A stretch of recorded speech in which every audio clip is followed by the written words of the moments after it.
Hello, everybody.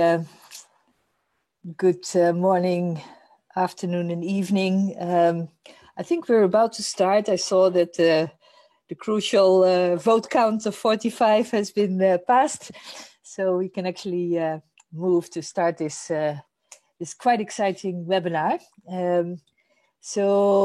Benjamin has just started a recording. If anybody objects to being recorded, please let us know, or and that is by sending a mail to Benjamin Rufi, who is co-organizing this webinar on behalf of the Health Systems Governance Collaborative and several other networks. So good morning, afternoon, and evening again to everybody who is joined and will be joining shortly. We're very, very happy that you made it on this quite exciting day. My name is Godelieve van Heteren. I'm based in Amsterdam, the Netherlands, and part of the Health Systems Governance Collaborative, which is one of the organizing collaborations in the Building the Reset webinar series and webinar campaign. That series is a series together with several other networks like the Collectivity, COVID-19 Ethics, UHC 2030. So quite a number of networks have teamed up and support us in this endeavor, and we're extremely happy to have this webinar on the reclaiming of comprehensive public health. It is an unusual day. Some of us and also some of the speakers have had short nights because they're closely watching elections in one of the bigger countries of this globe.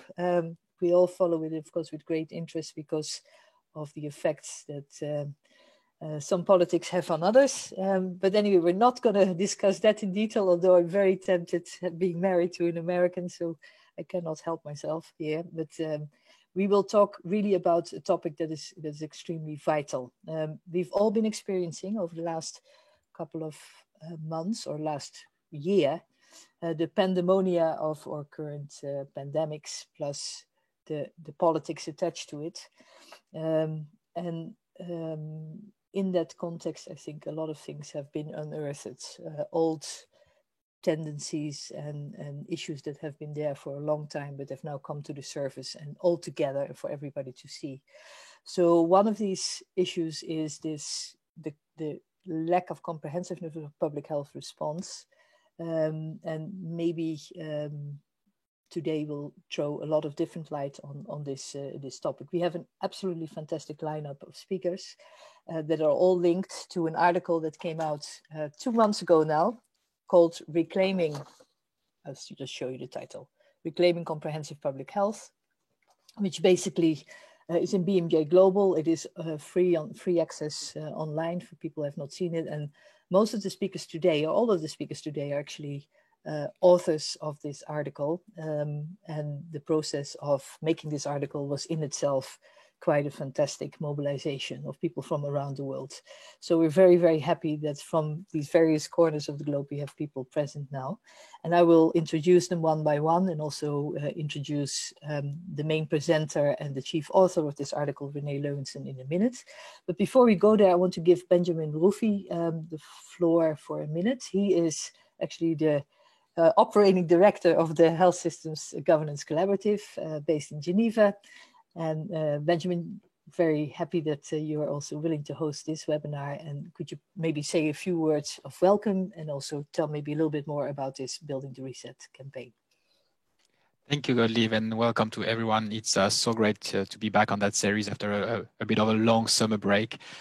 We had the first webinars on some of our key areas of work on the Building the Reset series before the summer, and you can find them all on our website. All the important things during this session will be posted in the chat box. So the links to our platform, to the previous webinar session, and also to the paper on which this session is going to be building on.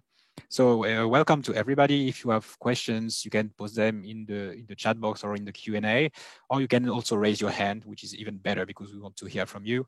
And once our speakers have done their initial remarks, we'll open the floor to a discussion. So feel welcome to really give us your inputs. We are very it's the most interesting part of that session. So thank you, Godelieve, and I'm very looking forward to all of your inputs. Thank you.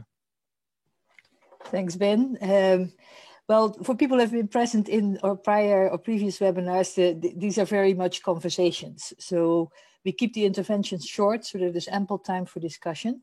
And all the webinars have had the same sort of title makeup. So there's like a topic and then what, how, now. So building the reset in reclaiming comprehensive public health, what, how, and now. And on the what, how, and now, we have interventions first from a few selected speakers, but they all promised me to stick to about 5 minutes each. So that means you get half an hour of some introductions from different people, and then we will open up to everybody who's here. So questions preferably in the chat box so that we do not have to look between two streams of questions so that we can see everything there, or raise your hand like Ben said. But first you will listen to a few of the authors of this article that I just already mentioned. So the first presenter is Renee Leunssen. Well, Renee, you're coming into the league of, well, nobody has to introduce Renee Leunssen anymore because a lot of people actually know her or know of her or have been inspired by her over the years. Renee is an epidemiologist and director of the Training and Research Support Center, and also one of the founders of Equinet, so the Equity Network of Southern Africa. Since 1980, so that is quite some time, she has been implementing research, participatory action research, political analysis, training, mentoring, has led many international and national endeavors, has been in research consortia on, well, I mean, the list is extremely long, but her consistent line of interest has been on equity, on action and agency and participation, not participation in the old sense, but of agency really. So social determinants of health. So core topics also in comprehensive public health. So Renee, I'm extremely happy you're here, and I give the floor to you. Well, thanks, Godelieve, and hi, everybody. These days we wave or we do this.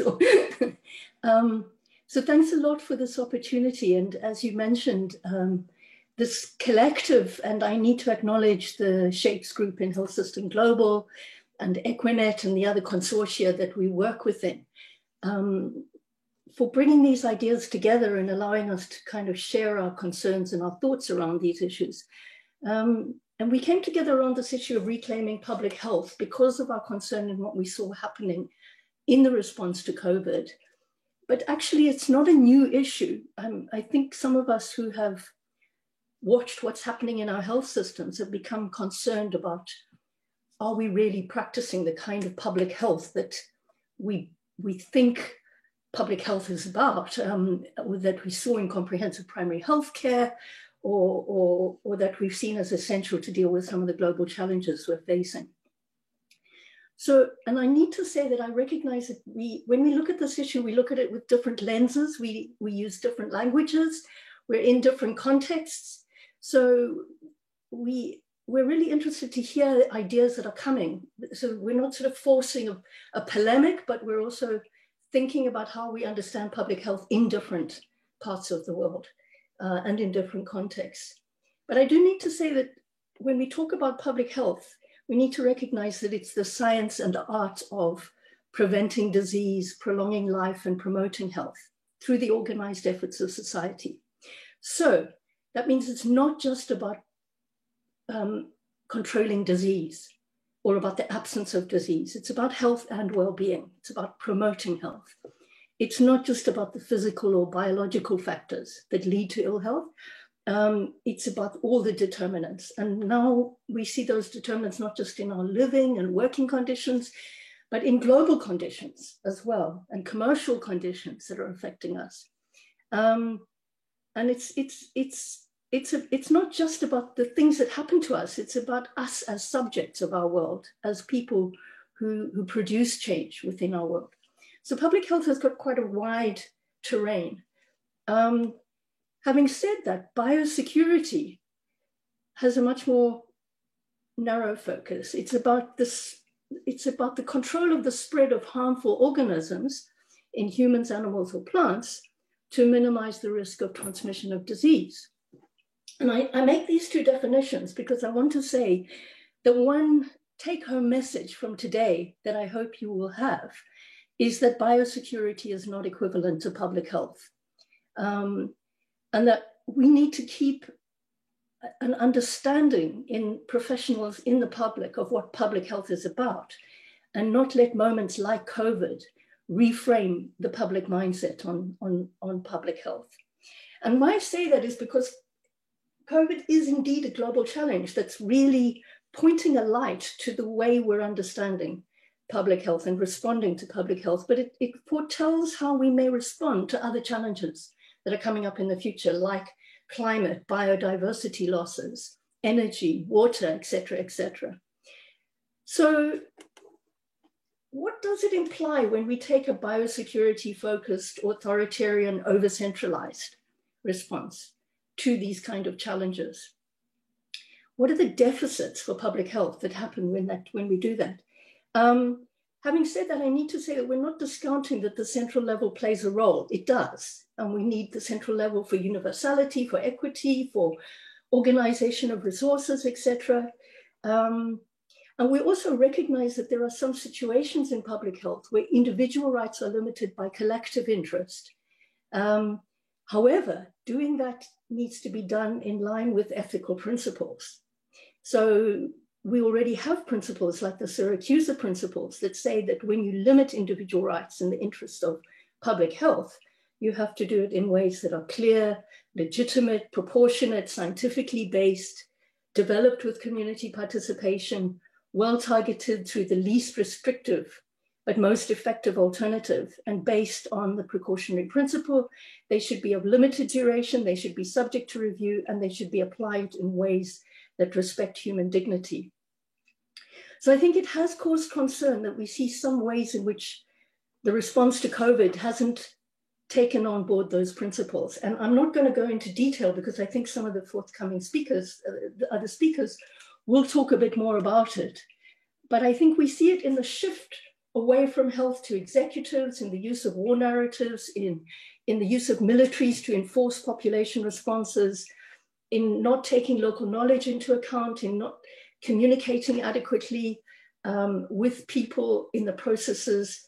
And we've seen the harms to public health in this, in terms of the loss of trust, the inadequate social protection, the use of fear, the gender violence, loss of income, exclusion from schooling, all of which have their own health consequences, and the discontinuity of other forms of care for health conditions apart from the particular infectious disease problem or the particular targeted problem. So we've also seen that when we focus on people rather than conditions as a source of risk, we can lead to scapegoating, discrimination, and we don't solve the underlying determinants. But I think the most important point is that we're missing an opportunity when we respond in the kind of ways that over-focus on a biosecurity, biomedical response in public health, in tapping in the health literacy, the local leadership, the local ideas, the local capabilities within the health system, and co-constructing responses. And again, I think our next speakers are going to talk more about that. But these tend to be more solidarity-based responses that tackle and implement public health in a way that doesn't lead to xenophobia or racism or stigma, but that also tackle health more holistically around the different conditions that are leading to health problems. And as I said, I think some of the speakers will talk about this, but let me just raise two particular examples. For example, how are we responding to the essential health technologies that we need? Is it a self-protective, vaccine nationalist type of response that is holding on to patent rights at the cost of health? Or are we encouraging global public goods with pooled patenting so that we can distribute these technologies close to communities? And I think we've seen both extremes. We've seen local producers and local communities making personal protective equipment and ventilators and so on for health workers, etc. But we've also seen very high income countries buying up, before the vaccines are even approved, sufficient stocks of them that we don't even think they'll be available online. They'll be available in the market for low-income countries until 2024, according to recent reports. And also in looking at the way digital technology has been used for public health, is it a question of private actors tracking people's movements and having access to data, huge amounts of data that's not under public control? Or are we using it to communicate, organize links to people, build support services, share ideas, organize solidarity networks, etc., and indeed share technology, open source technology? How are we using these resources that we have for public health? And finally, my last point is that can a comprehensive public health stop at reacting to containing threats? And I think it can't. Public health, as I mentioned in the beginning, is about prevention and promotion. And so one of the questions around COVID is, to what extent are we focusing wholly on a technological response? How far are we looking into the underlying ecological determinants that are causing some of these pandemics and preventing them, such as in the monocropping and factory farming and extractive activities that are squeezing people into smaller and smaller land areas, including animals, and depleting genetic diversity?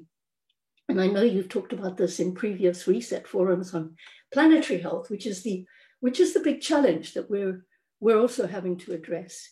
So let me conclude with saying that I think we need to be very conscious of the kind of public and professional mindset that we're building on public health in this response to COVID, that we really can't let it turn us into a disempowered, fearful, and reactive community, because it's not going to serve us well in dealing with the wider range of public health challenges that we have. And we need a public interest version of public health that's rooted in the public, it's proactive, it's participatory, based on evidence, but also that acts upstream on the social determinants of health, and builds cooperation around collective interests. And I do hope that this discussion we have today can help us reinforce some of the principles around this that we intend to put forward as a call to our heads of state and government, not just around COVID, but around how we deal with these emergencies in public health. And I'll come back to that at the end. So thanks very much, Godelieve. Well, thank you, Renee. As usual, a very provocative invitation to all of us to think, focus, and reflect on narratives, on practice, on where we stand ourselves also as practitioners, let's say, most of us in this global health arena, and not being reactive or let ourselves be funneled into particular corners of the field, but keep the broad view, keep the open eye, and actively engage in creating space for that as well, because the noise can be overwhelming sometimes from other corners. So I'm very, very happy with this opening word. And of course, the speakers that we will now introduce to you for their 5-minute reflections have all been handpicked because they have things to say about the questions that Renee has just raised. So the first person I'd like to invite to take the floor is Dr. Abhi Devanayagam. Oh, sorry, I mispronounced your name. This is really awful. Devanayagam. She's a medical doctor and currently based in Liverpool. She's also a public health specialist trainee and has been in the middle of all the discussions about the COVID, dealings with COVID in the UK, as some of us have also been following. Her interest is very much in health systems, climate, and also in racism. And that already indicates the wider scope, more ecological scope from which she actually approaches her work. She's a graduate from Newcastle University Medical School, holds a master's in philosophy, politics, and economics of health at UCL, and is also the chair of the board of trustees of Students for Global Health, which is a very interesting charity, student-led, that works on tackling practically health inequalities. So Abhi, the floor is yours, and I'll keep you to 5 minutes. So if you see me start waving, you know you have 30 seconds left, okay? Sure, thank you so much. Thanks, Godelieve, and thank you so much for having me on board. So I'm going to focus on the UK context and what we can learn from that. The UK population has suffered from the many harms of a top-down, non-transparent biosecurity model, but on the background of several years of austerity and an increasingly fragmented public health system. And in this high-income setting, we have surpassed 1 million cases and we are nearing 50,000 deaths. During this time, we've also had a disproportionate number of deaths and morbidity for racial minorities. And we have a virus that is becoming endemic in some of the most deprived parts of England, including Liverpool, which is where I'm based. But I have hope that we can learn and we can do better. And I think there are many ways that our public health response has been far from what this country is capable of. And today I'd like to focus on 3 reclamations during and beyond COVID. Number 1 is a clear strategy that's informed by experts. Number 2 is ring-fence funding towards both the reactive and the proactive public health. And number 3 is a calm and considered leadership that's based on ethics. So comprehensive public health is only possible with a clear strategy, and the UK has taken a pick and mix strategy, as well as and it has also been through a governance reshuffle. So during this, we've had a scapegoating and we've had restructuring of our public health body in the middle of the pandemic. And the public health community believes that, of course, changes are needed and welcome, but the timing is wrong. And operationally, our test and trace system has failed, sadly, and we should be good at epidemiology is what I think. It's Britain's public health bread and butter, but without a clear strategy from central government and top-down decision-making with limited consultation with public health experts who are willing and ready to provide the support, downstream operations are not working. So our test and trace system, just for background, is actually a contract with a private company called Serco. And Serco has no expertise in either testing or tracing. And I had the pleasure of working in this system, sadly, over the summer, and experienced its inefficiencies firsthand. Another problem is our National Health Protection Agency, which is essentially a biosecurity agency, was abolished, and an umbrella agency called Public Health England was formed. And the old agency was actually much more independent than the current one, which has to directly answer to ministers. So a lack of strategy could actually be improved if we had a truly independent group of advisors, but even our independent advisory board, which should be capable of a clear strategy, is muddied by political voices and a lack of representative experts and diverse forms of evidence. So a strategy that's informed by experts and diverse forms of evidence is one of our reclamations. The second one is that comprehensive public health requires reliable funding for both reactive, as Renee talked about, but also the proactive and long-term health promotion. So in the UK in 2012, many public health responsibilities were sensibly transferred back to local authorities. But since then, close to £1 billion has actually been cut from public health budgets. And what this has resulted in is not just the public health element being compromised, but also children's centres, libraries, support for youth, and all these social determinants of health. And the staff who would have worked in these areas were a great resource that we've lost in our response to the pandemic. So I work in a local authority, and all I can see is a stretched workforce and my boss is working 7 days a week, but a lack of cohesion with the national health system as well. Instead, there's money being poured into an outsourced contact tracing setup, which has been given over £10 billion versus our national agency that runs on an annual budget of 300 million. So this is not working harmoniously in local systems. So ring-fenced funding is the second thing, but for both proactive and reactive public health. And finally, considered and calm leadership. Comprehensive public health is, I think, about leaders being able to be honest with the public. So honest communication on trade-offs, difficult decisions, and ethical considerations.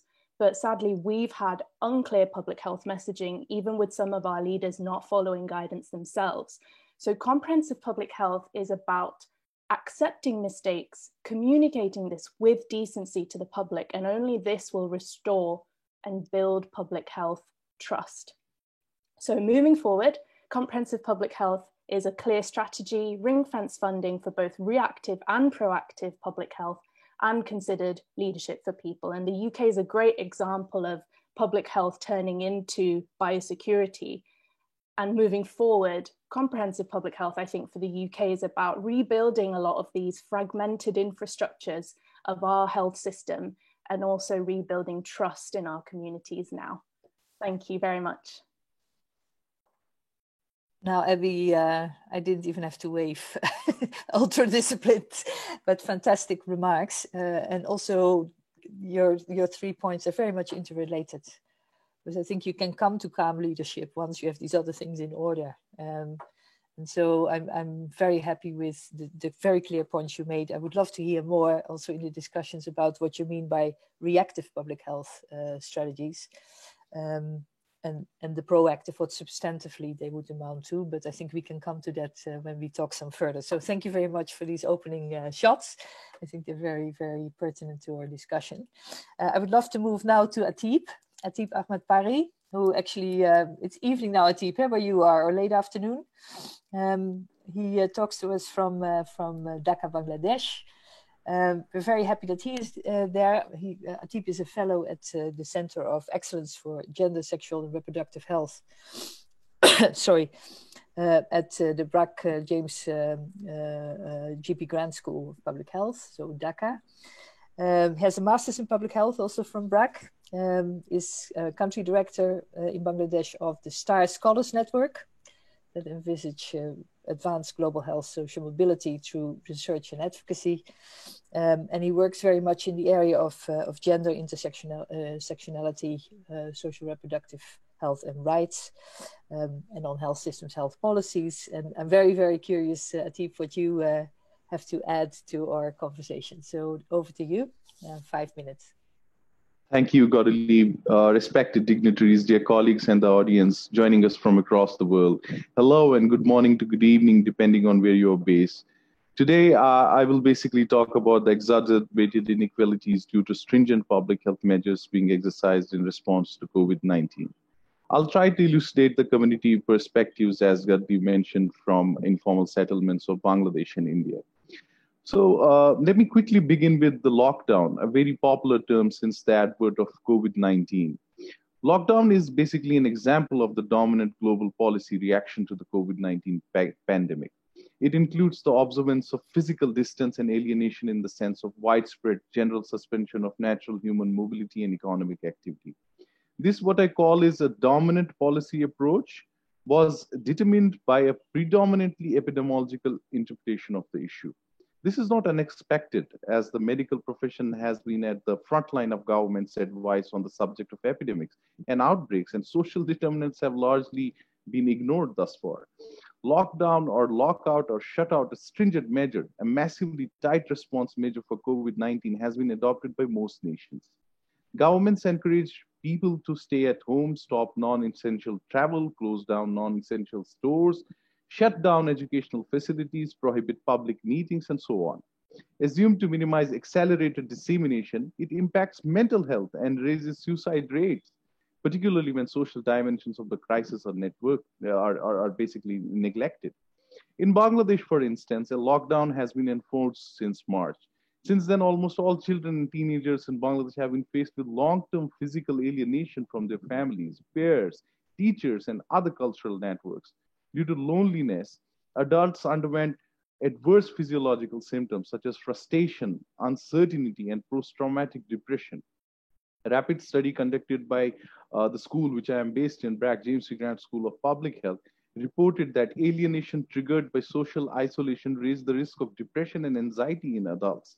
It's predicted that children and teenagers are almost 3 times more likely to experience depression in the immediate future due to the social alienation produced by the COVID-19 lockdown. In Bangladesh, there are too many homeless people living in the streets, bus stations, and train stations, not to mention the informal migrants who make up a substantial percentage of the urban communities.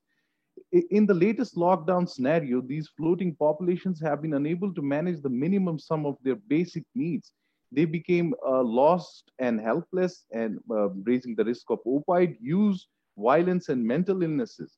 In particular, women were inequitably impacted by the lockdown due to pre-existing gender disparities, which have now worsened at a range of, because of the pre-existing gender-based inequalities as well.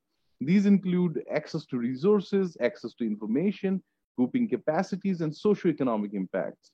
During previous outbreaks, if we analyze, such as Ebola outbreak in Africa, the needs of women were considered largely unmet.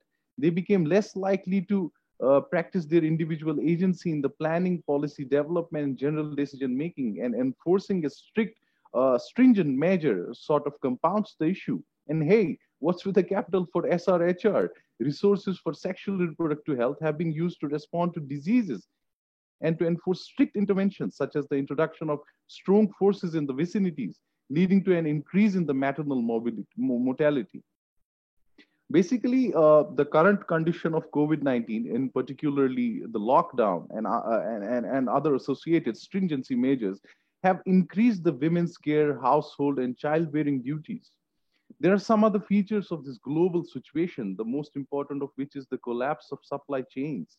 We have also seen the destruction of agricultural supply chain on the heels of market closures, which René referred to as commercial adversities now, that choke the chain's wholesale points of purchasing. As a result, many farmers find that they were unable to market their crops in the continued lockout. This happened particularly in India during the COVID-19 lockdown. Other shock points included production. There was a lack of farm workers during processing, both in expectation of a pandemic and mostly due to the police reactions.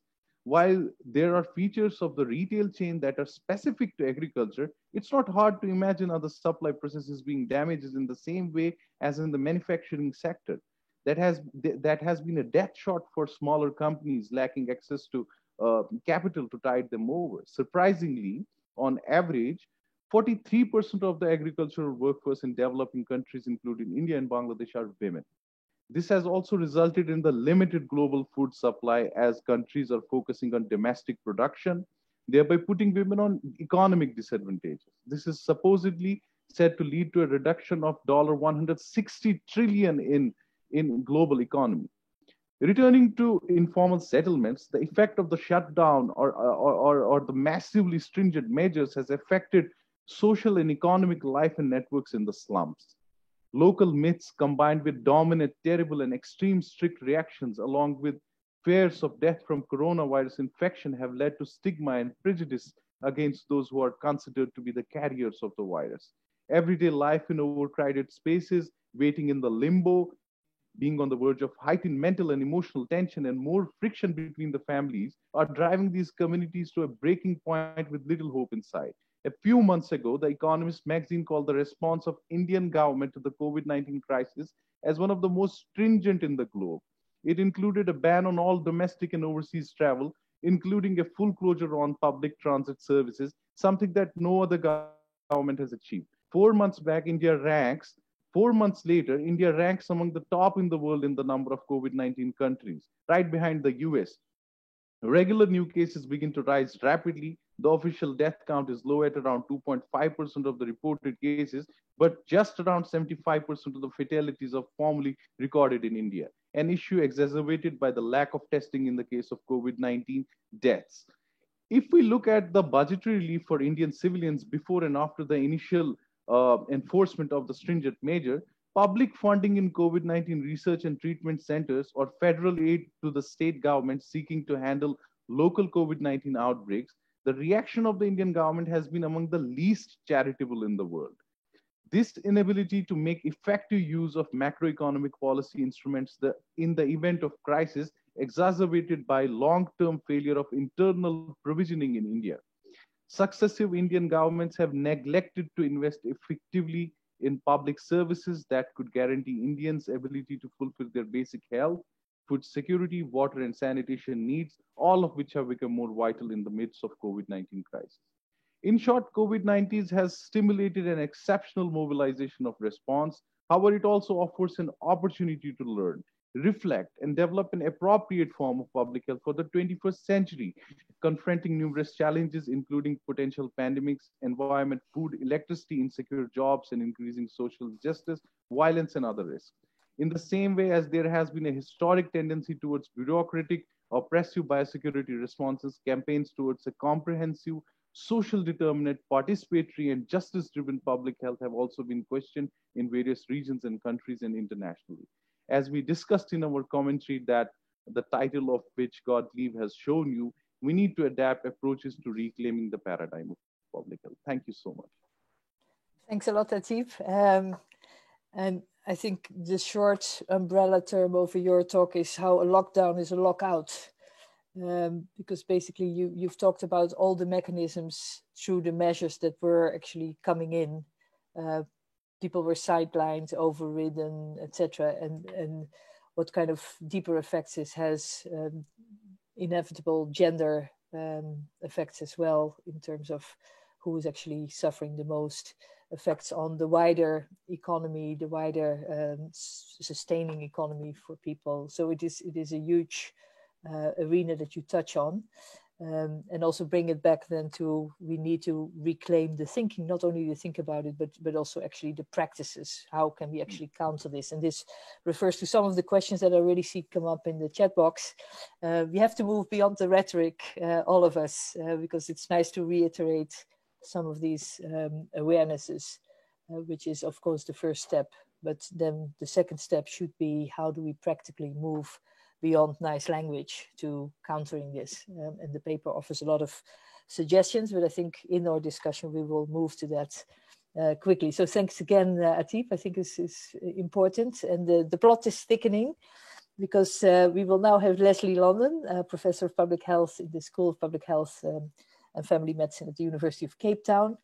Leslie, also probably not unfamiliar to many of you, active member of the steering committees of the People's Health Movement in South Africa, and also of the Network on Equity in Health in Southern Africa, the Equinet network that we've mentioned before.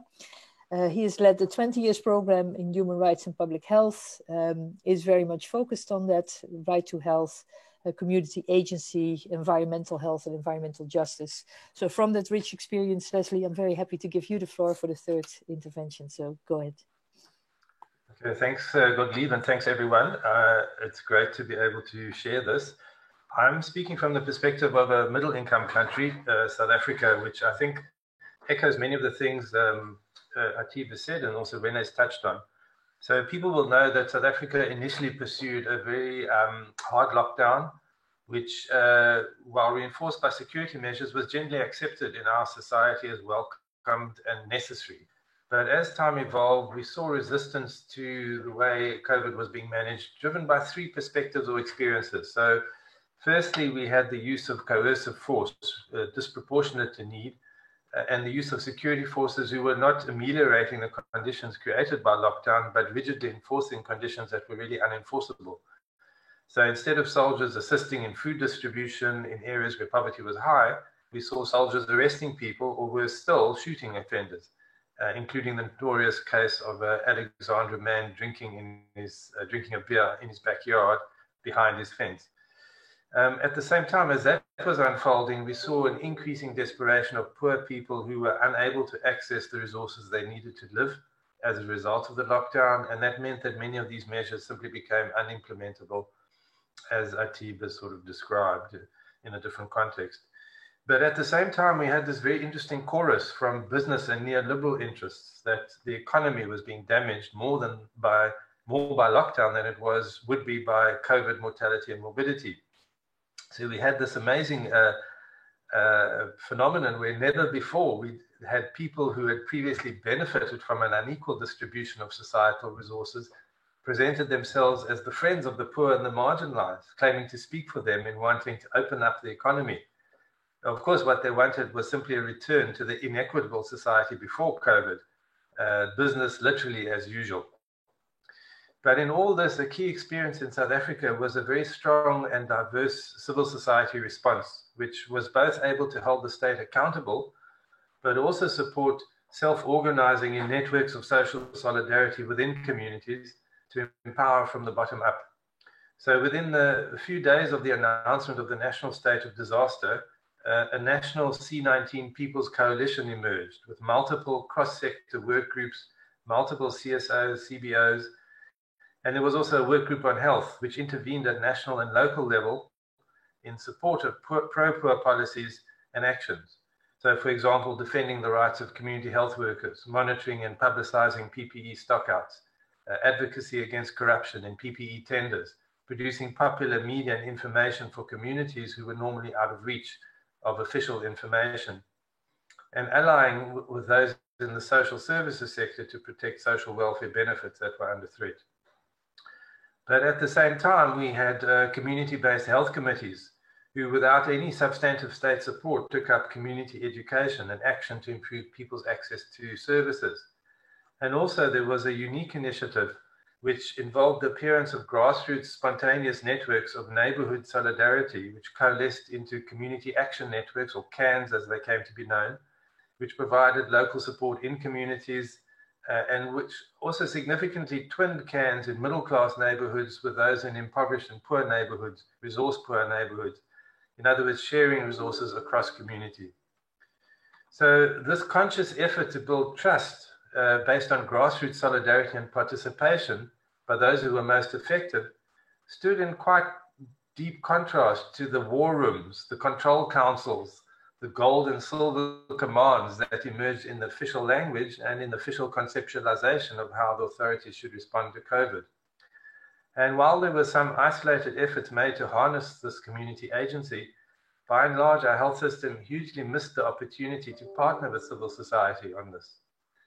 Of course, in the latter parts of the epidemic, when all the testing and tracing strategies were in tatters, and technical and top-down driven solutions were no longer practical because of the huge numbers, the state did turn to civil society by creating a ministerial advisory committee for civil society. But it really focused only on the notion of behavior change, as if the state's responsibility for the conditions of social distancing were not part of any changing of behavior. By that time, of course, the huge potential to change the epidemic had been lost. I have one vignette that perhaps sums it up most clearly.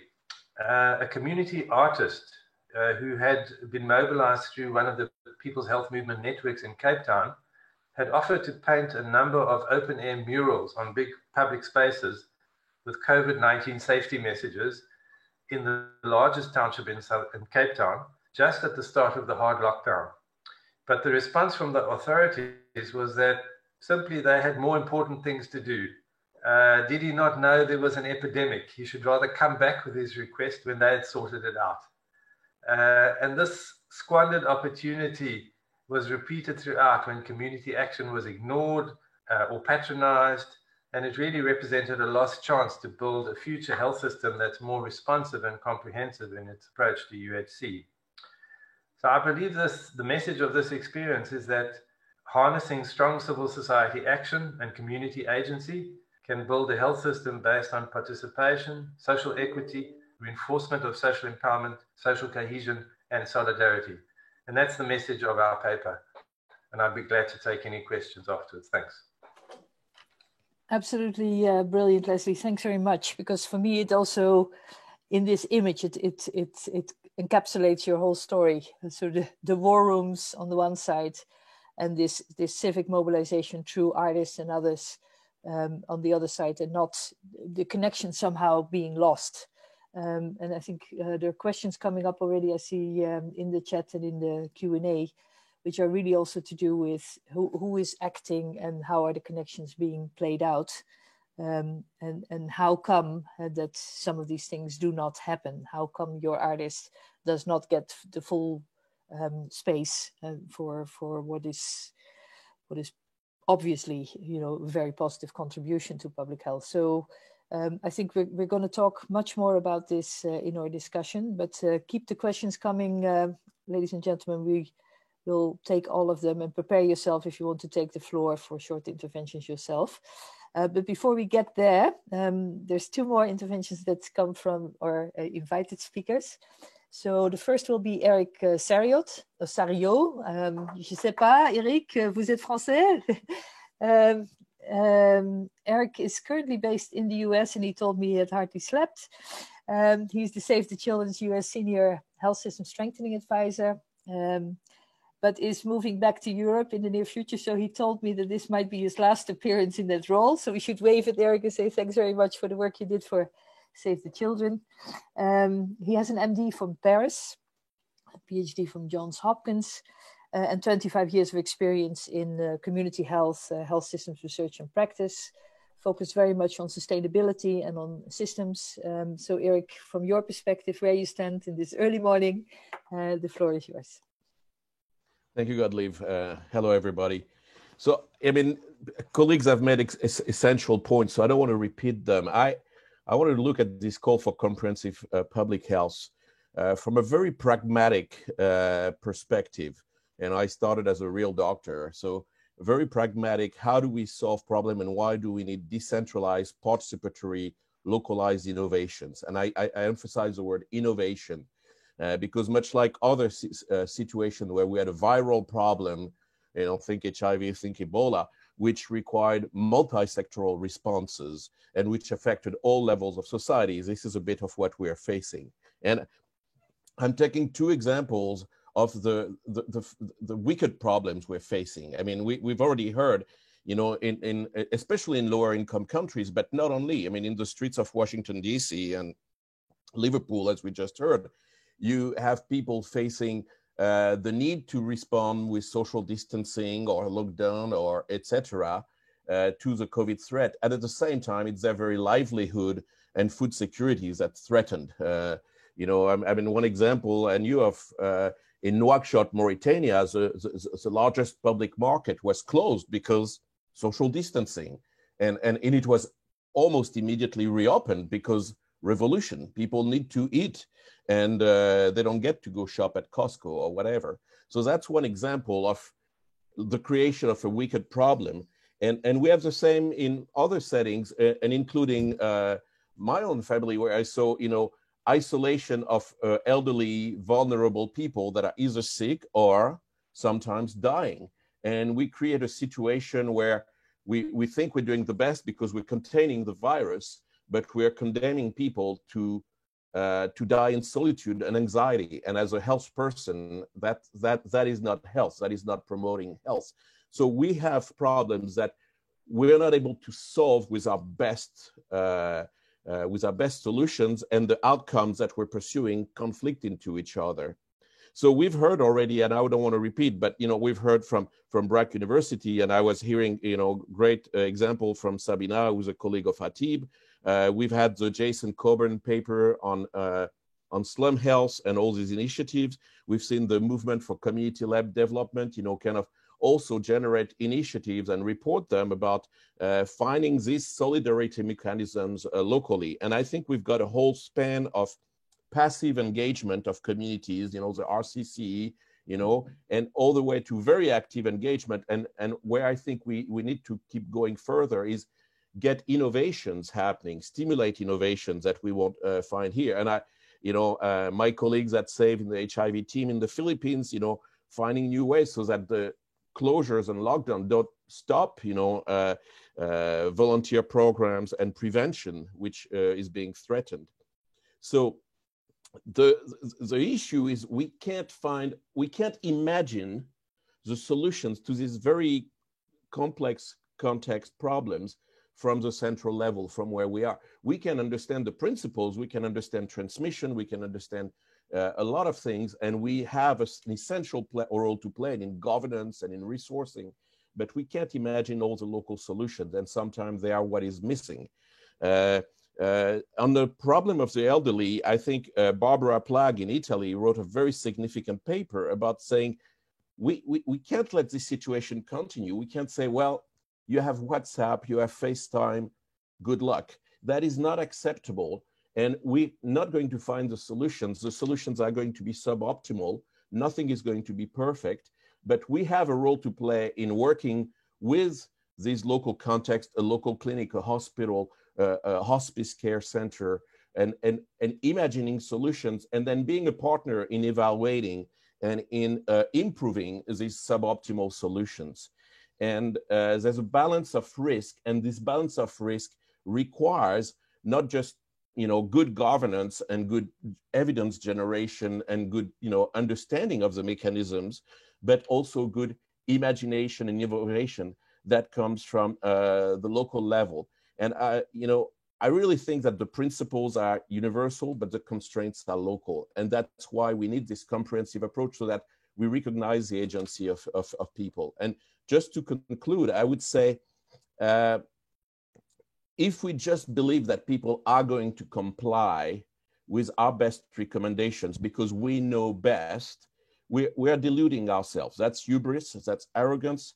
It doesn't work in clinical medicine. There's no way it's going to work in public health. We need to be partnering with people. And because the risk of that in not having this co-production is a huge opportunity cost of mistrust, evasion, gaming, systemic organized non-compliance, which we can always say, oh, people are, whatever adjective you want to use. But the fact is, if we have not co-produced meaning behind the response to health threats, which are, tied to livelihood threats, which are tied to human rights threats, we will have evasion and non-compliance. So we need to have some humility, and that is part of a comprehensive public health response. Thank you. Thanks a lot, Eric. I think you tie a lot of things together, and also this appeal for, I think it's a passionate appeal for real co-construction, what that actually means, with the sense of locality, of context, and that there are wicked problems out there, but also pools of experience that could be mobilized and could be, well, not tapped into, that sounds too extractive, but could be mobilized in creative fashions. So I think that will address also some of the questions that I see come up at the corner of my eye in the chat box already about, who is actually the agency in doing this comprehensive public health, where are the forces of change there. Our final speaker, but thanks Eric very much at this early hour. Our final speaker in the scheduled interventions before we move to the discussion is Moses Tatoui. Dr. Moses is a Senior Research Fellow at the Department of Health, Policy, Planning and Management at Makerere University in Uganda, School of Public Health. He's also affiliated with the Department of Epidemiology and Global Health in Umeå University in Sweden. And he has worked quite a number of years already on implementation of science, health systems response to the needs of vulnerable people. And I'm very, very happy, Moses, that you will be the final speaker in this lineup. So I'll give you the floor for the next 5 minutes. Thank you very much indeed. And I'm very grateful that everybody has been able to make a compelling argument for a comprehensive public health in these times. It's usually more difficult to speak as a last speaker, especially after very experienced people have already made their arguments. So as already introduced, I'm from Uganda, and I'll just give a little context on how Uganda has been responding to the pandemic, and then also have my own reflections on how these whole responses within Uganda, but also globally, are shaping our understanding of social inequalities and how we are responding. So Uganda currently is having about 13,000 cases recorded, and maybe a little above 100 deaths that have been recorded by now. In March, when the pandemic was just beginning to spread globally, we instituted an early lockdown. All schools were closed and people were sent home, and it initially was supposed to be for a short time, and it was extended every other time until somewhere in June, in the middle of June, that it was again progressively lifted. So at that time, it seemed like the narrative then was coming from the leadership, from the president and the leadership within the Ministry of Health, was a situation of war. And as it was almost globally, everybody thought that, we are at a war zone. Everybody seemed like it's time to fight, and everybody was pulling out their best shots to protect themselves. And indeed, many parts of Africa, especially low-income countries, instituted strict lockdowns. At that time, we felt like, okay, this is going to be this will help us, get the virus past us and be able to resume normality. That didn't really happen. And what happened then is working through those times, it was, learning on the job, and people were trying to do institute responses here and there to try and make sure that people continue to live. And we had things like, distribution of food, which was not done so well. to people that were vulnerable in informal settlements, in rural areas, and so on. And a lot of things happened. As we have had, perhaps many parts of Africa have suffered more from the effects of lockdowns and not directly from COVID infections, as it were, in other parts of the world, Europe, Asia, and America. So now I just want to reflect on how these kind of responses, triggered how social inequalities are still so very much within us. I'll give an example. In Uganda, while we were trying to distribute food to people who were living in informal settlements, for instance, there are lots of stories about substandard food being distributed to these communities, which really points out to the to how we treat each other as humans, how we view the other, and yet, of course, we had the capability to distribute good quality foods, but then that was not the case, at least initially, and lots of reports on that. I'm going to focus now on also, now that we've moved, what is happening in Uganda right now, and how this is highlighting some of how the response is continuing to disproportionately affect those that are poor and those that are vulnerable. Recently, we have instituted a policy where you have to pay to be tested for COVID-19, regardless of who you are. And the cost is somewhere between $50 to $60. So that just means that a lot of people are not going to be able to access diagnostic services, let alone the care itself. So that again reinforces or reattestates the fact that we have approached this from a more protectionist perspective. There's a class of people that are protecting themselves from the virus, and then not caring so very much about the rest of the population. And this is happening in many parts of the world. Again, just in relation to that, we saw in America, for instance, that around the COVID time, that that highlighted some of the racial issues there with George Floyd death and so on. And we saw lots of people out on the streets demonstrating against racial injustices, not only in America, but around the world. The question we need to ask ourselves is, if this, for instance, if George Floyd death had happened at a time that we were not being faced with such a pandemic, would we have had a similar response around the world? So one reflection I have is COVID kind of brought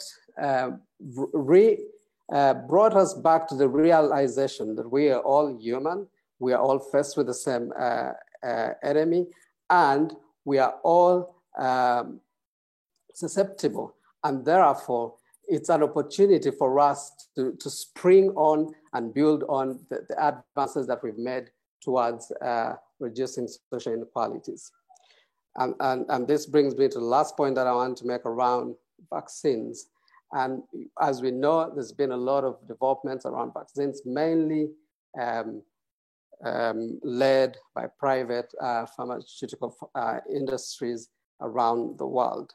Again, the narrative around it has been very much around the private actors and how this is going to benefit certain populations, and how everybody is trying to have exclusive access rather than universal access to vaccines, so that everybody is able to benefit. I just want to end on a note of a few of some questions for us to to reflect on. During this time, my grandmother was able to visit, and she's been around for some time, and then she's been able to watch what's been going on in America and so on. And one question she one time asked me, she said, "But what is it that humans really want? Is it that what the resources we have are not enough for all of us?" So that's a question that we need to reflect on. And as humans, do we consider ourselves more civil with each other today? Of course, yes. But do we need to do more to be more be more civil with each other and to continue to reduce the social inequalities that prevail? And as public health practitioners, as people within the health arena, do we want to continue to fight more actively against the capitalist tendencies that usually drive the responses that we have? Thank you very much. I am looking forward to more discussions on this. Thanks, Moses. I was smiling as an old mama myself about your grandmother's words, because when you get to a certain age, you wonder more and more, what as humans do we really want? I think that's a vital question, and I'm laughing about it, but it's hugely serious. Because I think we're at one of those sort of historical moments at the moment. What as humans do we really want? We have been thrown together now in this pandemic, but we've seen also all the diversity in the ways some people suffer so much more. Some people can escape so much better than others. So the inequities have also become astoundingly and brutally clear. And all that is part of this discussion of how do we, from a comprehensive public health perspective, look at these things. So we have about 25 minutes to discuss before Renee will round up with some final reflections. And I have already taken a few questions down that came in through the box. So if these people want to raise the questions themselves, short and sharp, I would be very happy to give them the floor. And I'll just not a very good order, but the first I saw was Karen Daniels. So Karen, if you're there, can you unmute yourself and just raise your point that you already put in the chat, but maybe as an opening for our conversation. Karen, are you still around? I see you're around, so if you can unmute yourself, yes, go ahead. Hi, Renee, I hope you can hear me. We can hear you, yes, we can hear you. Okay, so my question was to Renee, and I think Leslie partly answered it, is that, so just firstly to say that I really enjoyed the paper, but I did wonder, in the paper, you wrote, and Leslie partly, as I say, answered it also, but you wrote very much that from the perspective of governments engaging in this militaristic biosecurity style, but I wondered to what extent some of that comes from the existing traditions within health systems and within the organization of healthcare. And so things for me that I know from our work in South Africa is, the way that nurses wear epaulets, which is very militaristic and shows the old nursing tradition coming out of warfare. The way that malaria is organized in South Africa also came after the Second World War, where it was war veterans were sent out to do household spraying. And also the way sometimes that health workers are engaging with clients with TB in a way that is separating and ensuring that they're not engaged, that it is protection for themselves from contagion. So, yeah, my question is it all coming from governments, or is there something that has the roots for this approach already been there in some of the ways that we organize? Thanks, Godly. Okay, thanks very much, Karen. Before Renee starts to answer, I think I'll assemble a few questions that actually are in a similar vein. So there are other people also who said, is some of the things we now see so dominant, are they not the result of prior organization? And I think also Ida Zulu was raising a similar sort of question. So Ida, if you're there, could you unmute yourself and maybe talk a little bit about your question that you put in the chat? Ida, you're still around. I see you're still around, so you have to unmute yourself. So click on the microphone. which is in the left bottom corner of your screen, if that's the case.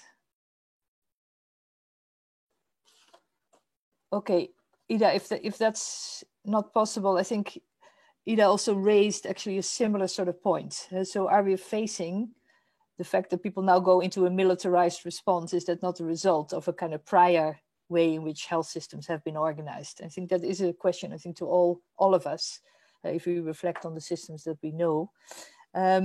And maybe I'll just assemble a few more questions so that people can come in, because I saw different perspectives being touched on.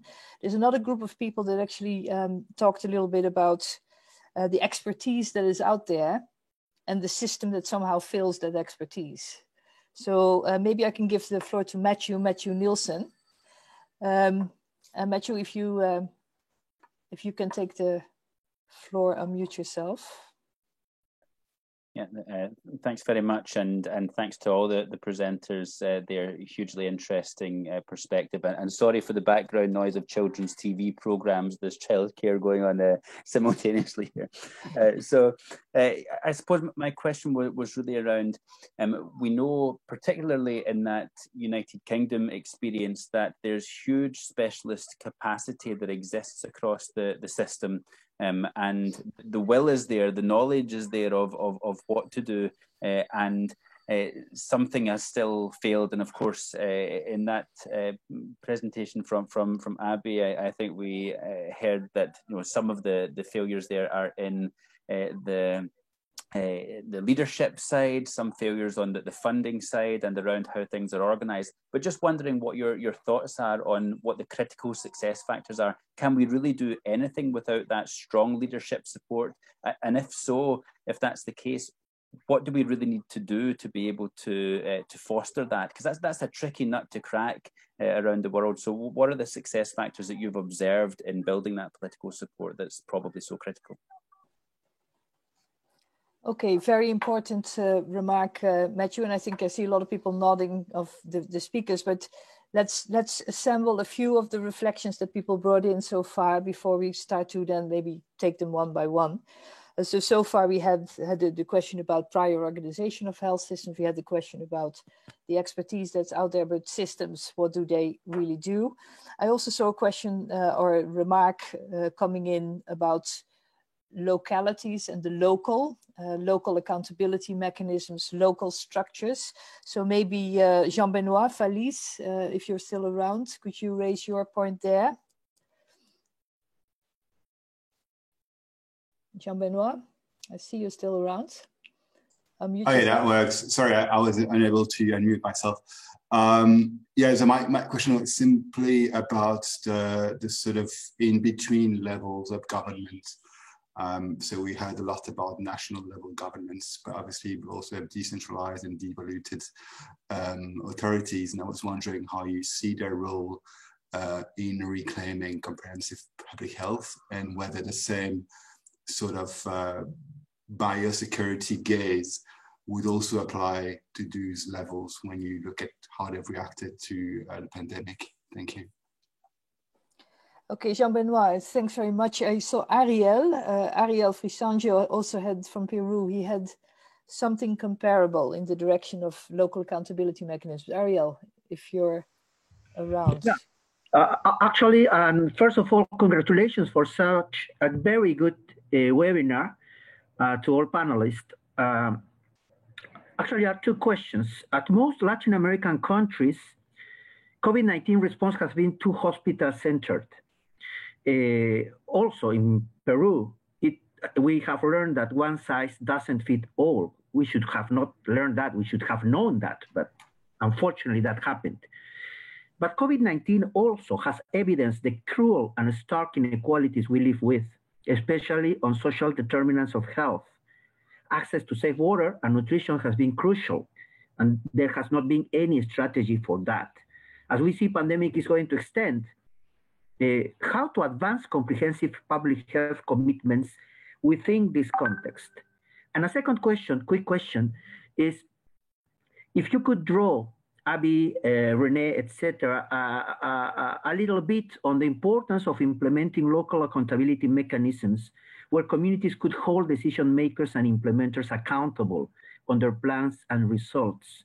Unfortunately, under pandemics and outbreaks, there's this kind of vertical, top-down military decisions that, or authoritarian, non-military, that limit, prevent people for an active and more enriching participation that could give us, could open our eyes on what is needed. Thank you. Thanks a lot, Ariel. And what I find interesting with all the things that were touched on in the question so far, this webinar series is called What, How, Now. So what comprehensive public health is, we can conceptualize that, reconceptualize it, reclaim it. The how, I think, is already more complicated. And then what needs to be now, I think we have not even touched on that, but the how questions are very much like, what is out there and why is it not working? Or what is out there and why is it not mobilized? Or what is ignored and neglected that should be mobilized? So it's very much in the domain of, there is actually more, and are we doing enough? And in that vein, I want to give, for this round, the final, so this is the first round, the final floor to Claudio Schuftan, who actually, I think, phrased quite nicely, sort of soul-searching question about, are we doing enough? So maybe Claudio, if you can take the floor. Thank you. I don't know if everybody has access to the question and answers thing, because then they can read it. I don't need to read it myself. Well, we always like to hear voices. So if you can just maybe read it yourself, that will can help I people. Sing? Can I sing? You can sing, yeah, it would even be better. I don't know how it comes through on Zoom. We did a birthday Zoom for my husband the other day. The happy birthday was awful because it was with time lags and false singing, but okay. Give it a try. My question is very simple. We are all public health old-timers, some more old-timers than others.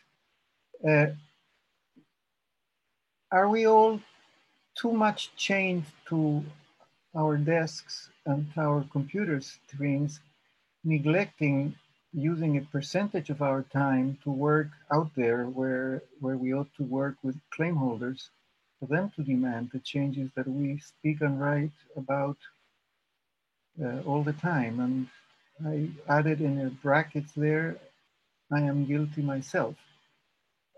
I have, in my case, a little bit of an excuse for it. I have been living in Vietnam for 25 years. I still don't manage the language, which is very difficult.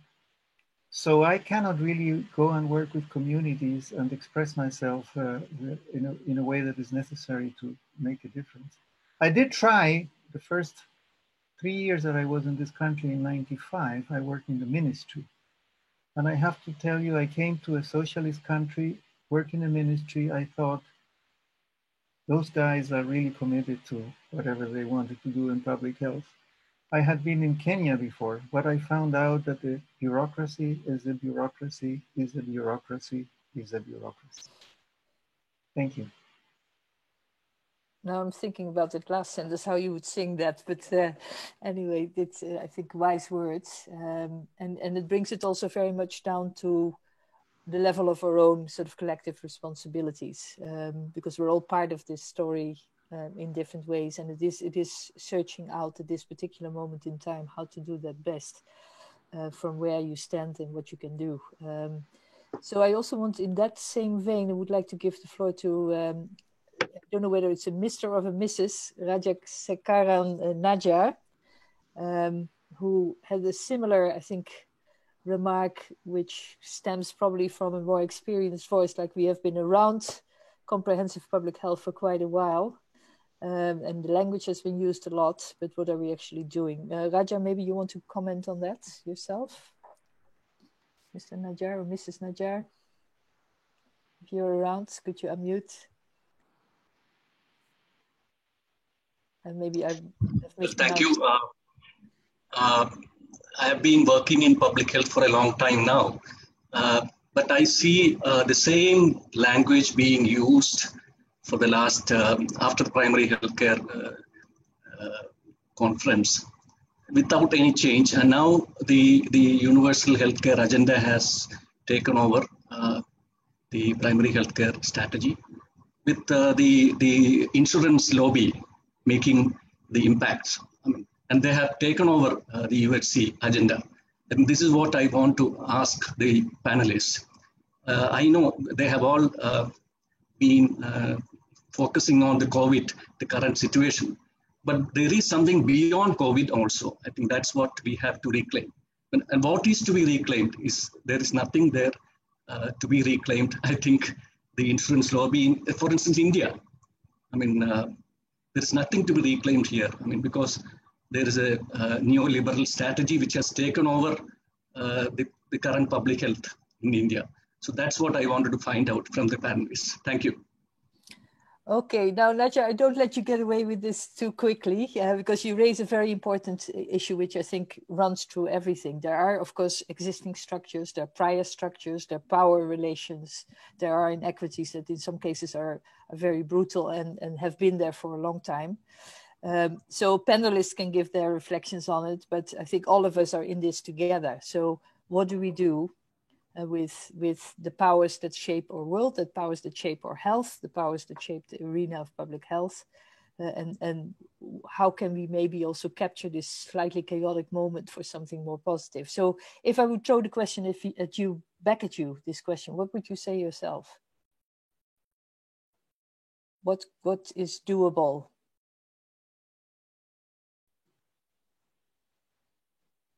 Nadja, over to you. Yeah, I'm Nair. It's not J. Oh, Nair, sorry. Come again, I'll do it again. Yeah, so yeah, Nair. I think, see, I mean, instead of talking about reclaiming the comprehensiveness, we have to go back to, for instance, in India, public health started with the Boer Committee report. I think some of you should read what is Boer Committee, to take the health services to the doorstep of the people, irrespective of their paying capacity. And that was what Boer Committee suggested. But that's what I wanted to suggest to reclaim comprehensive public health. Okay. Thank you. Thanks very much. So one thing you do say, and I think that's also a wise lesson for everybody, there's a lot of good thinking and there's this early practice also out there that just needs to be reminded. We need to remind ourselves of it as well. Bad practice and good practice. So thank you for that. So we've had interventions in the chat and in the questions that deal with prior structures that somehow make things move or not move. We've had talk about expertise that's out there in systems that don't match, or the expertise doesn't reach the system, or the system doesn't reach the expertise. We've had questions about the locality and local and much more local knowledge, and not locking ourselves in just the national or the international blah blah, but stay firmly focused on the diversity of local practice and its wisdoms. And we have had questions about the work that is already ongoing out there and has been going on for quite a while, and what can we capture, recapture, reclaim from that work, because in the way reclaiming is labor. So over to whoever now wants to take the floor of the panelists. We have about 6-7 minutes for quick reflections, and then of course Renee will also make a few comments. And this is of course opening up a field. This is not coming up with the final answers, but I saw a lot of people of our panelists nod while some of the interventions were going on. So who of the panelists would like to comment first? Abby, over to you. Thank you. Yeah, I can touch on two of those things. So one is about the UK being capable of doing all of this. So we have all the human resource, we have the knowledge resource, but for some reason it's not coming together. So I think what one of my colleagues who asked the question said, I think they're absolutely right. We are capable, everyone's working around the clock, but I think the main issues are the amount of political influence that is there in our public health decision making. So we have a group of experts called the SAGE, but it doesn't necessarily represent these 3,000 people that you mentioned who are going through a comprehensive postgraduate training program in public health. We don't have enough women on that committee, we don't have enough people of color on that committee, and we don't have enough people who are working on the ground in public health response. in our advisory committee. So that's an issue. And there's also tension and division in the UK. So we do have tension between the North and the South, the North being perhaps more deprived parts of the UK, and then the South and Central giving top-down instructions for the North to just do. So it's all about these connections. As you said, it's a hard nut to crack. But some of the successes, as you mentioned, or asked me to touch on, was we have local authorities who are doing a lot of communicating between one another, which is something that I think we can really hold on to. So we have local authorities in the North and the South communicating and learning from one another, perhaps about inequalities in racial minorities and how they're tackling that, and how they're building the reset and bringing aspects of reset into other public health strategies. So I've been sitting in meetings on COVID and climate and health. I've sat on meetings on COVID and heart disease and health. So all that is happening at the local level, but we just need to connect the dots. And that's much easier said than done. In terms of power, because people touched on power and whether reclaiming comprehensive public health is about thought or action. And I think it needs to be both. And in order to actually reclaim public health, it's about remembering its origins. We're not trying to reinvent it. There's decades of knowledge already there. But in this process, we need to deconstruct why things have become the way they have become. So military and authoritative responses in global health actually signal us back to colonialism, separation and power, the exploitation of Black and brown people, tropical medicine being rooted in slave trade. So this is all the thinking that we need to be doing to understand why the pandemic is exposing and exacerbating inequalities. And so decolonial thought and action is really important so that we can actually take a very comprehensive, and I think comprehensive also has to mean intersectional approach to reclaiming public health. Thanks very much, Abby. I think for people who also want to keep reflecting on this, in the paper there are actually a number of very good sort of comments and points to this effect. Atib, can I give you the floor, and then afterwards Moses, and after that we will give Renee the final words as the chief author of this presentation. Thank you, Godly. Yeah, so I like the point of Raj Shekharan, if I'm pronouncing that correctly. So basically, what is there to reclaim in India? Yeah, you're right there. I mean, with the advert of the no data action and everything that goes around what you refer to as neoliberal public health now, or the enforcement of the health measures now.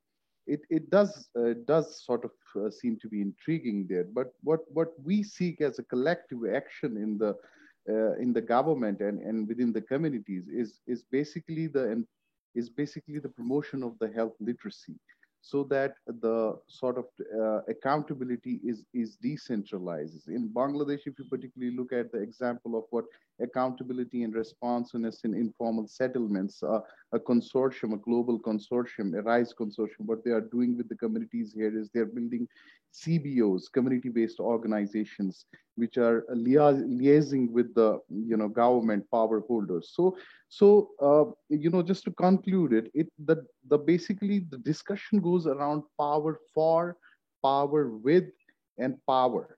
These are the discussions around power. Who the power is holding, who are the shareholders there. In India, in my particular area, I would say that what there is to reclaim is trusting, building trust, and emerging sort of a power and capacities in the public health specialists. I mean, these aren't basically the bureaucratic decisions that you make, enforcement of a lockdown or invent of a public health strategy or passing a law or a bill in the parliament. It takes enormous capacities and scientific rigor. So that should be reflected by the scientists as well. It's not, global health cannot be only concentrated to international funding, just coming in, doing, implementing projects and doing the research and then evaluation and publication. So it's a vicious cycle we have got ridden into. It also has to inform our policies at some level. So that is one particular thing that was in the, Almaty Declaration that we are sort of missing out now. That needs to be reclaimed. Our policies, they shouldn't lack the scientific rigor. They shouldn't like the, we shouldn't commence them with the fiction. They should be factual and scientific. Hope that answers the question. Thank you. Thanks a lot, Atib. I think that more than answers a question, it opens a whole range of other questions as well. But to all the people who feel as frustrated as I am, because I think there's so much unearthed, we'll try to gradually move to some final minutes here. I would like to ask both Eric and Leslie also whether they still feel they want to have a sort of final comment, feedback on what they heard out of the intervention. So Eric, maybe? Yeah, very quickly, I didn't need to add, but there was one question about accountability mechanisms. And just to say that we had an earlier meeting of the Committee of Practice on Measuring Social Accountability and Outcomes with WHO. And one of the examples that came from Brazil, from Vera Shetton, that has been continuing to do engagement and research, is that places where those platforms had been created actually created a kind of a platform of resources to engage and to work with and to adapt. So I think we always say, when's a good time to plant a tree, and it's 10 years before. And I think in terms of crisis, we're often debating what are the platforms we needed to create last time, and the times of crisis invite us to kind of respond now, but build again the infrastructure, the social infrastructure, the participation infrastructure, so that we can be responsive to the others. And the social accountability seem to indicate one of the mechanisms for that. Thank you. Thanks a lot, Eric. Moses, first you, and then maybe Leslie also, as the final words before I go back to Renee. So Moses. Okay, thank you. I just wanted to reflect a bit on a question that was asked earlier about biosecurity, the biosecurity case and how it's affecting people at a community level. So in Uganda, at the beginning of the lockdown, we had mainly the border districts closed off more strictly, and communities in those border districts were more vigilant at reporting. In fact, at some point, there were reports of mob justice in different parts of the district for anyone that was trying to get into Uganda without passing through the normal, because our borders are porous, so you could get in at any point. But the communities were very vigilant and sometimes even aggressive to foreigners. So that tells us a lot about what our actions as leaders, as people in authority, how far they can go and all the unintended consequences and so on. And as a Christian, I learned that, as a leader, you have a much higher standard of accountability, of behavior. And that's another thing that we've seen in this period of the pandemic, that people in positions of leadership have acted in some instances in very reckless ways, and it has effects on how the communities will, at the end of the day, respond. Just as a final comment here, as Obama said some time back, we shouldn't let a crisis go to waste. And this is what we're doing with reclaiming a comprehensive public health with this call to action. Thank you. Thank you very much, Moses. I smiled with the thoughts about leadership, because that's another, 2-week program if we have to talk about what calm and responsible leadership at this time would mean. And all your remarks also link to what Stefan was putting in the chat box quickly, or saying, why just focus on the pandemic and all that? Basically, this is the moment, and like you say, Moses, as well, this is the moment to capture comprehensive public health in a much wider sense. So not just linked to COVID. COVID is an occasion. Leslie, final comments from you before going to Renee? So I just want to pick up two comments actually, which span some of the questions. So I think the question of hierarchies in healthcare, I think it is true. So we are a hierarchical kind of environment.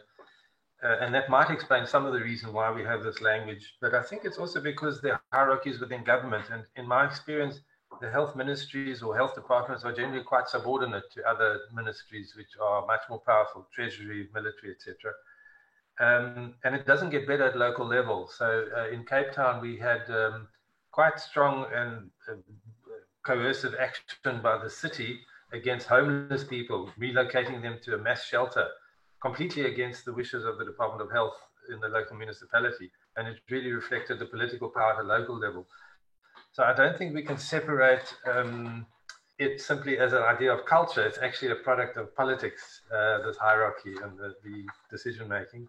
And that also extends to this idea of experience. So we had this fascinating role of like different luminaries appearing as the experts on the epidemic at different stages. And, you know, their stars went up and then they just went down. Some of them were public health, some were not, who claimed to be public health. But I think it's a real issue of politics, of knowledge, that we kind of ignore at our peril. So whose voice counts? Well, we want community's voice to count, but even within the public health arena, there are certain favored and certain less favored. And we won't rebuild or recapture public health unless we grapple with that politics as well. Thanks. Thanks a lot, Leslie. And actually that means a lot of reclaiming to do and a lot of reconfiguring to do as well. It's not just reclaiming. After this very rich tossing up of a lot of, I think, vital dimensions of this discussion, which is what these webinars in part are for. And this is not like including a definite word on the theme, but basically to get to some of the hard core of the discussion. I would like to really give Renee the floor for some concluding remarks. Renee, go ahead. Thanks very much. I think it's been a really interesting and rich discussion, and I'm really happy because if a call like this provokes this kind of discussion, then I think we're moving in the right direction in making the call. So just as a few reflections, somebody rightly asked, what are we reclaiming? And I think a couple of people have commented on that. Samir Amin from our region, from Africa, said, as long as we are resisting, we are free. And I think one of the things we're reclaiming is the way we are thinking about public health. A pandemic can create conditions that changes the way people think about an issue, such as the conditions described by Atib in Bangladesh. And I think it's important that we're thinking about public health and we're reclaiming the right to think about it in a particular way, as distinct to a kind of dominant way that might be pushing the public into thinking public health is biomedical, is technological. And in that, I think that there's some really important points that have been raised in the discussion, that public health has an ethical basis, it has a values basis, it has a rights basis, that who acts on it matters as much as what is done, in the sense that it isn't just a terrain of experts, that people are subjects in their lives, in their health, and that they have a right to act on it. That it isn't just about getting rid of disease, it's about improving well-being and dealing with the kind of issues that Ariel was talking about, water, food, etc. That's what public health is about. And so these are the kind of underlying determinants, and that I think, as the colleague from Ireland was saying, it's about the political and social determination of those issues that matter as well. And as public health people, we're trying to take on board all of those issues, as well as the evidence, the so-called positivist science that biomedical people often go to. And that's part of public health. And I think the call that we're making on reclaiming comprehensive public health actually talks about those principles, that whatever situation we're dealing with, we need to deal with those in a values-based ethical manner. But I think that we're also understanding that our ability to react to crises depends on the investment in what kind of systems we've made proactively. I think Abby's point about this proactive, reactive nature. I think many of our ministries have become ministries of disease. They've become privatized, they've become commodified, they've become marginalized from power and medicalized. And so we need to move public health away from being a residual part of health to being much more mainstream. And I think that argument has come quite strongly. And indeed, that depends on a level of government that is both decentralized and capable of working with communities, accountable to communities. But also from our experience, it comes from a history of social action where people have organized around things like water, land, food, etc., and that the health sector is able to work with those kind of organizations and those kind of issues, rather than only the more biomedical issues. So I think we're looking at, in a way, a reorganization of health more broadly, where public health is not just a residual force, but a driving force. I think the other thing that's been really interesting about this conversation is the sense of resonance between people from different parts of the world, that we're talking the same problems, whether we're in UK, Bangladesh, etc. Our health systems are not doing what they're supposed to do. And I think this is something that's showing the global nature of this. But I think it's also showing that you know, countries like the UK and the USA, who did extremely well on the international health regulations, compliance monitoring, have done extremely badly in responding to a pandemic like COVID, that we must learn from situations. We must stop this dichotomy that in the South, there's nothing to learn from. In the North, there's all the knowledge, that the systems that have been more technologically well-resourced are the ones we should be mimicking. I think we have to look at some of the much deeper political economy issues that are driving public health. And on that, somebody talked about, are we inventing something new? I think Abby said it quite well. We're actually reclaiming our own history. And I think the history goes before even the colonial history took over, where we had a much more ecological, more reciprocal, more collective interest focused version of public health that we're actually trying to bring back, but now in a global domain, global public goods, global access to vaccines, global access to patent pools, etc. So confronting this current, very self-interested, neoliberal, commodified version of health that is not helping us either with pandemics or with our broader health systems. And thank you so much for the discussion, because I think it adds huge resources to the thinking about this, but also please have a look at the email address in the chat box and contact us if you'd like to continue the dialogue in the call that we are launching on reclaiming public health. Thanks, Godeli, for the opportunity. Renee, thanks a lot. Now I'm going to do something that is totally against all odds, but I first have to ask Benjamin, do we have 2 minutes left? Benjamin? Yes, we do. Okay, because I see Armando Antonio de Negri asking whether he could share something from Latin America. And since we have not heard people from Latin America speak so much in this webinar, and this is an opportunity and it is an ongoing conversation. Renee, is it okay? Yeah? I always love listening to Armando. So okay, so Armando, I'll give you the floor and then you will have the final word, which, you know, I think you're used to it probably a little bit. Go ahead, Armando. No, excuse me that I had a problem with my microphone previous to that. And only to say that I agree with many of the considerations that were made. We, in Latin America, we are suffering heavily, you know, the effects of the pandemics. But this interaction of the fragilized public health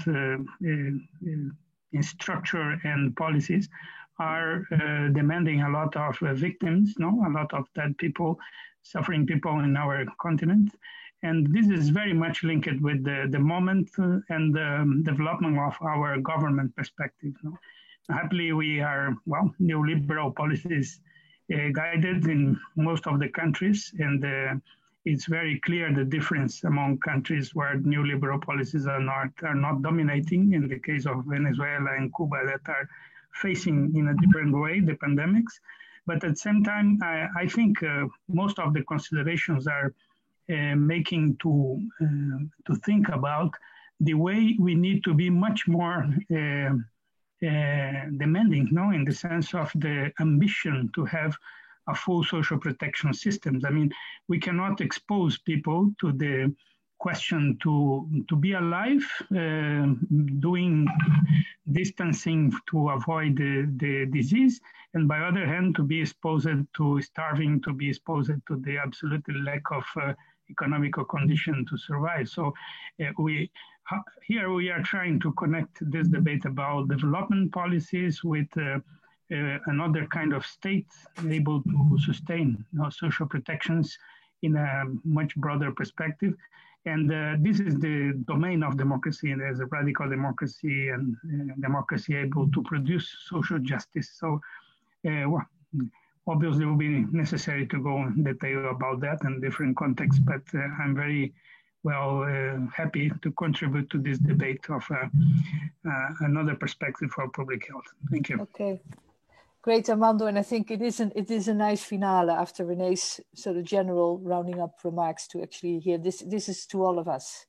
We are working in locations, we were working in political economies, and we have to deal with that. And public health has always been linked to these wider considerations, and all of us can also inspire each other. This is what I, in a strange way, like about this time, that somehow discussions are no longer about tralala. It is about the fundamentals of the question of Moses' grandmother. What are we human beings actually doing here? So thanks to our speakers. Thanks to everybody who stuck out till this final moment. And of course, at the website of the Health System Governance Collaborative, the video will be posted. We'll send this around, and everybody who wants to connect and further discuss and further align, please link, connect, and we hope to see you all in the not too distant future, maybe also live. So thanks everybody, have a good day, and from Benjamin and myself, warm greetings. Bye. Thank you, everybody. Thank you, bye-bye. Thank you, Godlieve. Bye. Thank you. Bye. Bye.